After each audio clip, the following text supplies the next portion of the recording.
ముస్లిం యువతని రెచ్చగొట్టే కార్యక్రమం ఓవైసీ ప్రారంభించారు. ఏంటంటే వందల సంవత్సరాలుగా మనం ప్రార్థనలు చేస్తున్నటువంటి ప్రదేశంలో ఇప్పుడు రామాలయం వచ్చింది, ఇంకో 3-4 మసీదులను ఇలాగే చేయబోతున్నారు. ముస్లిం యువత ఆలోచించరా, మేల్కోండి, పరిస్థితి అర్థం చేసుకోండి, సంఘటితంగా కదలండి అని. ఇప్పుడు ముస్లిం యువత ఎక్కడ విడిపోయారు, ఏ రోజున విడిపోయారు? వాళ్ళందరూ సంఘటితంగానే ఉన్నారే. కాకపోతే మీరు చేసే మోసాన్ని గ్రహించారు. వాళ్ళల్లో ఒక 20-30% అన్న, 70% మంది ఇంకా మూర్ఖత్వంతోనే ఉన్నారు. 20-30% మంది గ్రహించారు. ఎక్కడి ఆలయాలు, ఎక్కడి ఈ మసీదులు, ఎవరు ప్రార్థనలు చేస్తున్నారు? ఖురాన్లో లేదా, ఖురాన్ ప్రకారం లేదా ముస్లిం మతాచారాల ప్రకారం వేరే ప్రార్థనా స్థలం మీదన మసీదు కట్టచ్చా? అలాంటిది అసలు మసీదుగా పరిగణించబడదని చెప్పబడిందే. వేరే ప్రార్థనా స్థలం మీదన ప్రార్థన చెయ్యొచ్చా? ఓసారి తీసి చూడండి, ఉందా లేదా తప్పని.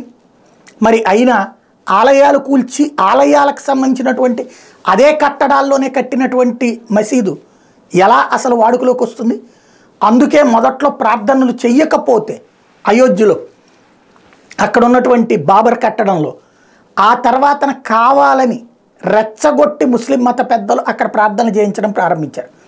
అప్పుడే కోర్టు ఆదేశాలు ఇచ్చింది, దాని మీద నిషేధం విధించింది. అందుకని లోపలెక్కడా జరగల, బయట రోడ్డు మీద చేస్తూ మేము ఇన్నాళ్ళ నుంచి చేస్తున్నాం కదా అని మోసం చేయడానికి కాంగ్రెస్ పార్టీ సహకరించింది సుదీర్ఘకాలం పాటు. ఇది ఓపెన్ సీక్రెట్, దాచేస్తే దాగని నిజం. ఇప్పుడు ఓవైసీ అది తెలియని వాళ్ళని రెచ్చగొడుతున్నాడు, లేదా అబద్ధాల ప్రచారాన్ని నమ్మిన వాళ్ళని రెచ్చగొడుతున్నాడు. తద్వారా హిందూ ముస్లిం సమాజం మధ్య చిచ్చు పెట్టే ప్రయత్నం చేస్తున్నాడు. అంతకుముందు అయోధ్యలోని రామాలయం కూల్చి బాబర్ కట్టాడన్న విషయాన్ని దాచేస్తున్నాడు. న్యాయ పోరాటం 500 సంవత్సరాల తర్వాతన ఇప్పుడు న్యాయంగా పోరాడి సాధించుకుని ఆలయ నిర్మాణం చేశారన్నటువంటి విషయాన్ని కూడా దాచేస్తున్నాడు.